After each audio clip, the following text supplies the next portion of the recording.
la douleur du taureau.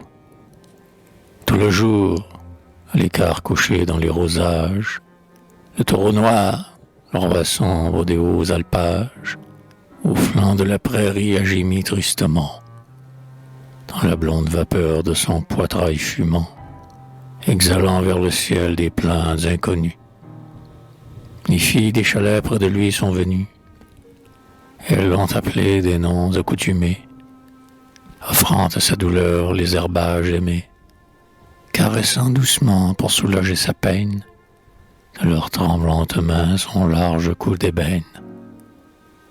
Il est demeuré là, les vaches au long pis, les petits veaux craintifs dans les buissons tapis, paissaient joyeusement les gazons et les mousses.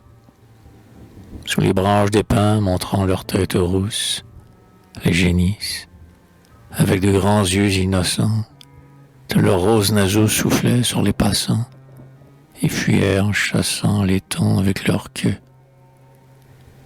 Les sommets endormis sous l'immensité bleue dentelaient vaguement les vaporeux lointains. Sur les pentes couraient les ruisseaux argentins, les herbes s'inclinaient sous une tiède haleine. Les grands bois se taisaient, toute l'Alpe était pleine de parfums, de rayons et de gais tintements. Mais il est resté sourd à ses appels charmants, et dédaigneux des soins et des douces paroles, et de la combe verte où, sous les vieux arolles, les belles du troupeau mugissaient leurs amours. À tout indifférent et gémissant toujours, il est demeuré là, farouche et solitaire, dans le rosage en fleurs étendu sur la terre. Quand l'ombre des chalets s'allongea sur les prés, à l'heure où le jour fuit sur les monts empourprés, où le lointain adieu des âmes envolées, dans les cloches du soir s'exhalent des vallées.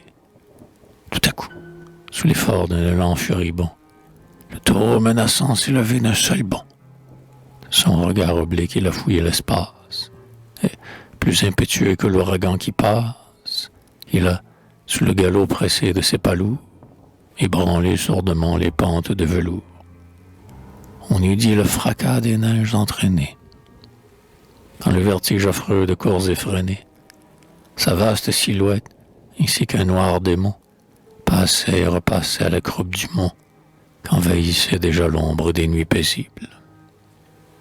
Parfois, comme entouré d'ennemis invisibles, il s'arrêtait soudain, reculait frémissant, abaissait son front large, arquait son dos puissant, et, déchaînant l'éclat de sa rage insondable, recommençait au loin son galop formidable.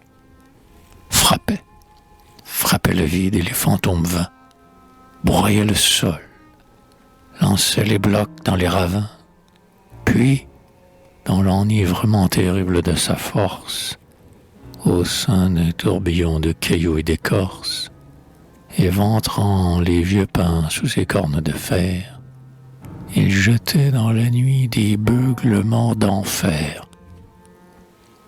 Tous ont fui, redoutant ces coups épouvantables, et la terreur les tient blottis dans les étables. Le vieux tueur de loups, le robuste vacher, ni le fort bûcheron n'ont osé l'approcher. Aucun pouvoir humain ne s'en peut rendre maître. Il faut un exorcisme, et l'on attend le prêtre.